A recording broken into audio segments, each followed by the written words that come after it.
Buenas tardes, mi nombre es Soreire Nava, soy la profesora encargada de la cátedra Físico-Química y en el día de hoy vamos a tratar la unidad número 2 denominada cambios de fase.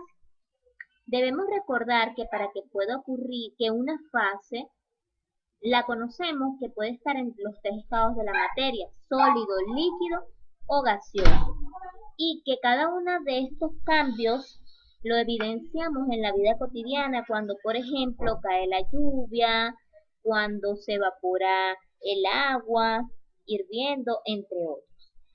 Un ejemplo común es cuando colocamos a hervir agua para realizar cualquiera de nuestras comidas y vemos la formación de una capa gaseosa encima de ese volumen líquido de agua que colocamos a hervir. Ahí hubo una evaporación, un cambio de estado. Existen diversas herramientas que nos permiten a nosotros estudiar los diversos cambios de fase, como una de ellas es la ecuación de Clapeyron, que es una ecuación matemática para sistemas de un componente que nos permite calcular la pendiente de una línea de equilibrio entre dos fases en el diagrama de fases presión-temperatura. Para el sistema de un componente nos queda que la ecuación de Clapeyron va a ser igual a la variación de la presión con respecto a la temperatura igual a la diferencial de entalpía entre la temperatura por el diferencial del volumen. Esta ecuación requiere de una serie de consideraciones. Cuando existe un cambio de fase líquido-vapor, ese diferencial de entalpía, como ese diferencial de volumen que vimos en la ecuación anterior, son positivos. Por lo tanto, la pendiente que nos permite entonces verificar dicha ecuación va a tener una tendencia positiva. Cuando exista un cambio de fase sólido-líquido, ese diferencial de entalpía es positivo y el diferencial del volumen también lo es. Por lo tanto, la pendiente también será positiva. Pero existen algunas excepciones, como por ejemplo el agua, el galio o el bismuto, donde la disminución del volumen sufre algunos cambios cuando se produce el proceso de fundición y en este caso la línea equilibrio sólido-líquido será negativa, es decir, la pendiente será negativa. En el cambio de fase sólido-líquido el diferencial del volumen es mucho menor que en los sólido-gas o líquido-gas y por esta razón la pendiente en el primer caso es mucho mayor que en los últimos que les pudimos verificar.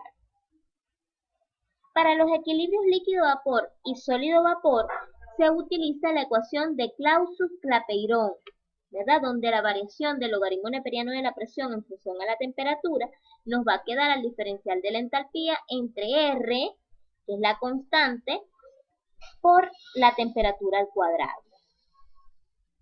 Muy bien. ¿Cómo varía la presión de vapor con respecto a la temperatura? Como les decía al inicio, si tenemos una olla hirviendo, está un sistema abierto, ¿verdad? Porque no tenemos confinado el espacio. La presión de vapor va a ser igual a la presión externa, ¿verdad? Y cuando esta ecuación de vapor sea igual a la presión externa, entonces vamos a estar en presencia de la temperatura de ebullición de ese líquido y se va a comenzar a formar las burbujas de vapor en el interior de ese mismo líquido. Este cambio de fase pueden ser representados en este diagrama que podemos ver aquí en la parte derecha, donde el ejemplo especifica el éter dietílico, al benceno, agua tolueno y anilina.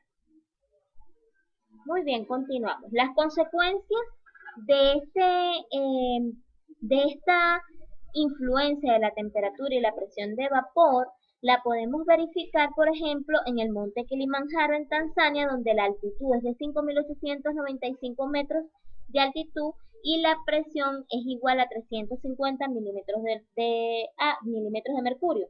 La temperatura de ebullición del agua en ese monte Kilimanjaro es 79 grados Celsius y sabemos que en nuestro país y en la mayoría de todos el agua hierve, ¿verdad? La temperatura de ebullición alcanza los 100 grados Celsius. Vemos aquí la influencia entonces de la altitud y la presión sobre la temperatura de ebullición de los líquidos. Existen diversos diagramas donde podemos representar cada uno de los estados de fase que puede presentar una sustancia. Por ejemplo, aquí tenemos el dióxido de carbono, donde observamos su fase sólida, su fase líquida y su fase gaseosa. Este es un diagrama presión-temperatura. Aquí se puede observar en este diagrama las distintas curvas del punto de fusión y vemos que su pendiente es positiva. Este CO2 se utiliza principalmente para la generación de hielo seco y humo en diversos espectáculos. Asimismo, debemos tomar en cuenta que cuando el fluido sobrepasa las condiciones críticas, entonces se encuentra en la categoría de un fluido supercrítico, y esto se utiliza generalmente para extraer la cafeína del café. En cuanto al equilibrio líquido-líquido en mezclas binarias, el diferencial de la energía libre de Gibbs es lo que nos va a permitir a nosotros establecer si son solubles o insolubles cada uno de estos líquidos que están en contacto. Y esto lo podemos verificar en la siguiente gráfica. Si el diferencial de la energía libre de Gibbs está por debajo de cero, se dice que los líquidos no son miscibles entre sí. Sí son miscibles entre sí, perdón. Si el diferencial de energía libre de Gibbs está por encima de cero, no son miscibles. Y si está por debajo de cero, pero con diversas variaciones, entonces se dice que los líquidos son parcialmente miscibles. En cuanto al diagrama de fases del agua, observamos acá su curva de la fase sólida, fase líquida, fase gaseosa. El punto crítico es donde es el punto máximo preparado para ese líquido cambiar de una fase a otra. El punto triple es donde convergen las tres fases de que se encuentra ese material. Y aquí vemos otro ejemplo donde se puede evidenciar no solamente los estados de la materia, sino también el punto de ebullición, el punto de fusión, entre otros. En el caso de la destilación, vemos diagramas temperatura también versus composición, donde se pueden observar la variación de la composición de diversos elementos en función a la temperatura, donde se observan cambios de líquido a vapor, de vapor a líquido y así sucesivamente, donde intermedio de las dos curvas tenemos una mezcla de líquido-vapor.